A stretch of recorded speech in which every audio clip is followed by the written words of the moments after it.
Hi everybody, welcome back to my channel. In today's video, I'm going to share with you some of the tips that I personally use to travel more with just my PTO. But first, I want to share with you a little project that I have just started working on. I'm about to start a new series on my channel where I share with you how I'm planning to visit every country in the world using just my PTO. If you're curious about how I plan to visit every country in the world using just my PTO, please subscribe to my channel so you can follow along. I just recently visited my 29th and 30th countries using just my PTO. The video for my 29th country will be coming out next week. In that video, I'll share with you how much PTO time I used, how much I spent on airfare, hotel, food, and activities, and share with you how you can book a trip like that yourself. So for this video, I'm going to share with you 10 ways that you can travel more using just your PTO. Okay, my first tip for you to traveling more with just your PTO is to find a job that has a lot of PTO. Now, I know you may be thinking, I have a job, I'm not going to get another job, or I don't have a job, it's hard to find a job. But at the end of the day, if you're looking for a job anyways, you might as well find a job that has as much PTO as possible. For me, I used to work in the restaurant industry and in customer service jobs. And to be honest with you, most of those jobs didn't have any vacation time. I barely had any sick days. Actually, I don't think I had any sick days. But I went back to college, and I went back to college specifically so that I could get a job working in local government, because I knew that local government jobs had lots of vacation time, not to mention all the other great benefits. I currently have a job where I get 6 weeks of paid time off each year. And I know that's a lot. If you're an American and you're watching this, you probably think that's crazy. How does she have 6 weeks of PTO? Because a lot of people don't. Many people only have 2 weeks here in the United States. So again, my point is there are jobs out there that have lots of PTO, teacher positions, nursing positions. You could work for yourself. I mean, there's all kinds of ways that you can make it happen. But find what works for you. If you're currently in a place where, it just doesn't seem reasonable, it's not possible for you to look for another job, maybe right now is not the time, but that's still something that you can consider down the road. And again, I encourage you to look at your employment right now with a long-term vision. If you know that you're going to want to be traveling more in the future, then start looking now, or start figuring out how you can position yourself today to get a job in the future that will allow you to travel more. Hi guys, I just wanted to jump in real quick here. If you wouldn't mind, would you please comment down below, number one, where you're from, and number two, how much vacation or PTO time you get each year. I'd really appreciate it. Thank you. So my second tip for you to travel more with just your PTO is to take advantage of holidays and weekends. You can pair paid holidays with weekend days to extend your vacations using minimal amounts of your PTO. For example, if you have a long weekend where you have Saturday, Sunday, and maybe Monday's a holiday, you can take just 4 days of your PTO and end up having a 10-day vacation by putting the 2 weekends together with the 4 days. So you want to use those weekends and holidays to your advantage to lengthen your vacations without having to use as much PTO as you would otherwise. To make that easier for you, I've made a downloadable pamphlet.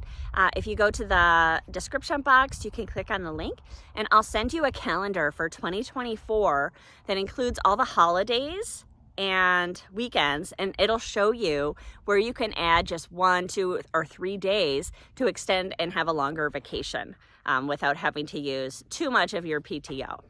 Future Eden here. I was filming inside Joshua Tree National Park, but it started getting hot and I didn't want to stand in the shadows, so I relocated and am going to do the rest of the filming here at home, starting with tip number 3. So tip number 3 is to use a calendar to start identifying your travel dates for 2024 in advance. You don't necessarily need to know where you want to go for all of those trips, but at least take the time now to identify the dates that you want to be traveling.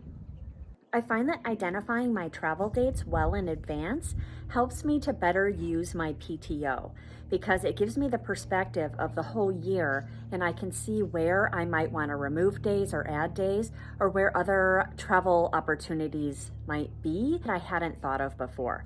So I highly recommend, especially if you have limited PTO, to take advantage of identifying your travel dates in advance and seeing where there might be other opportunities to travel elsewhere in the year. Once again, if you want to use the link down below, I'll send you a free PDF that identifies all the holidays and weekends for next year and shows you where are some good places where you can book trips to save on your PTO. But honestly, any calendar will do. Just pull one up and see if you can start identifying travel dates that you want to use for next year so that you can start planning those trips. My fourth tip for you is to request your time off with your employer as soon as possible. Now that you've identified your travel dates for 2024, go ahead and submit your requests to use your PTO as soon as possible. Now, you may not want to request your time off for December this early, but I would recommend submitting your request for time off for the vacations that you have planned from January to maybe June or July.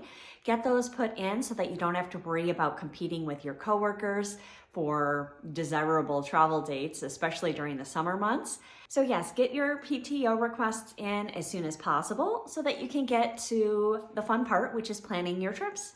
So tip number 5 is one of my favorite tips and one that I use on just about every trip that I book, and that is to travel during either the shoulder season or the off season. And I recommend doing that because you will save so much money by doing so. I've saved thousands of dollars on my trips over the years by traveling solely in the shoulder season or off season. My sixth recommendation for traveling more with your PTO is to take shorter trips. I think in the US, a lot of people have this idea in their head that if they're going to go all the way to Europe, that it's not worth it if they're not going to be there for 2 weeks. I think that's total garbage. I think you can, number one, you can see a lot of many places in Europe with just 2 to 3 days. I mean, 2 to 3 days in London, you can do most of the touristy sites and cool, fun things to do in London in 2 to 3 days. Same thing with Paris or Amsterdam or any of the other big cities. It's easy to get in and out of those big cities because those are, they're hubs for airports and for airlines. But yeah, throw away the idea that if you're going to go to another country that you need to be there for like a specified amount of time. My 7th tip is to plan trips to destinations closer to home. For those of you who don't want to travel all the way to Europe, or you don't want to go to Europe if you only have a couple of days, consider booking trips to locations in Central America, in the Caribbean, to Canada. There's lots of places that you can visit that are closer to home that would be a much shorter plane ride than going to Asia or Europe. And for those of you really short on time, consider traveling more extensively in your home country. If you're from the United States, there's lots of places that you can travel. There's 63, I believe, national parks. I'm sure there's places in your own state that you haven't been before. You could book trips there as well. My 8th tip for you is to follow the flight deals. You would be surprised at the flight prices you'll find once you start looking. If you really want to go to Europe next year, start looking now and see what prices look like so that when really good deals come along, you'll know that they're really good deals. Number 9, do not wait for other people to travel with you. If there's somewhere that you want to go and you've already booked the trip and you already requested the time off from your employer, go, just take the trip. Don't waste your own time sitting around waiting for other people to join you.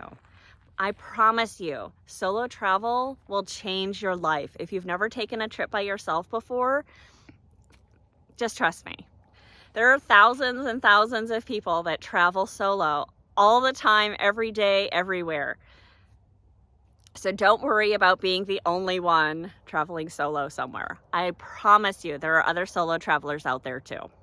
My last tip for you is to be flexible. Don't get stuck on needing to visit specific destinations if you don't have the budget for it. I know everybody wants to go to Venice, Italy, or Paris, France. Those are expensive places to go. So if you don't have the budget for it this year, maybe you can go next year.